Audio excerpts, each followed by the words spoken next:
வரஹ்மத்துல்லாஹி வபரகாத்துஹு.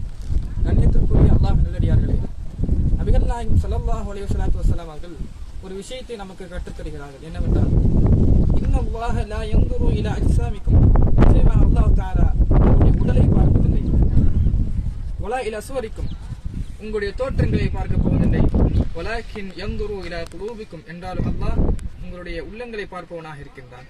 இதற்கு என்ன அர்த்தம்? நபிகள் நாயகம் ஸல்லல்லாஹு அலைஹி வஸல்லம் அவர்கள் சொல்லுகிறார்கள், அல்லாஹ் தஆலா உங்களை சிறந்த அடியானாக தேர்வு செய்கிறான் என்றால், உங்களை மிகவும் அவனுக்கு பொருந்திய அடியானாக தேர்வு செய்கிறான் என்றால், உங்களை சுவனத்திற்குரிய ஒரு நபராக தேர்வு செய்கிறான் என்றால், உங்களுடைய தோற்றங்களை பார்த்தோ உங்களுடைய உடலினுடைய அழகினை பார்த்து அல்லாஹ் தஆலா தேர்வு செய்ய போவதில்லை, மாறாக உங்களுடைய உள்ளங்களை பார்த்து அல்லாஹ் தஆலா தேர்வு செய்கின்றான். இந்த உள்ளத்தை கட்டுப்படுத்தி யார் அல்லாஹ்வுடைய பாதையில் செலவிடுவாரோ, உலக ஆசாபாசங்களை விட்டும் உலக மன இச்சைகளை விட்டும் யார் இந்த உள்ளத்தை கட்டுப்படுத்தி அல்லாஹ்வின் பாதையை செலவிடுவார்களோ, அவர்களை அல்லாஹ் தஆலா அவனுக்குரிய சிறந்த அடியானாகவும் சுவனத்திற்குரிய நபராகவும் அல்லாஹ் தஆலா அவனை தேர்வு செய்கின்றான். எனவே இந்த உள்ளத்தை கட்டுப்படுத்தி வரும் காலத்தில் உள்ளத்தை அல்லாஹ்வின் பாதையில் செலவிடுபவர்களாக அல்லாஹ் உங்களையும் எங்களையும் ஆக்குவானாக என்று துஆ செய்வானாக. என்னுடைய இந்த உரையை முடித்துக் கொள்கிறேன். வல்ல ரஹ்மான் நமக்கு தௌஃபீக் செய்வானாக. அல்ஹம்துலில்லாஹி ரப்பில் ஆலமீன். அஸ்ஸலாமு அலைக்கும் வரஹ்மத்துல்லாஹி வபரகாத்துஹு.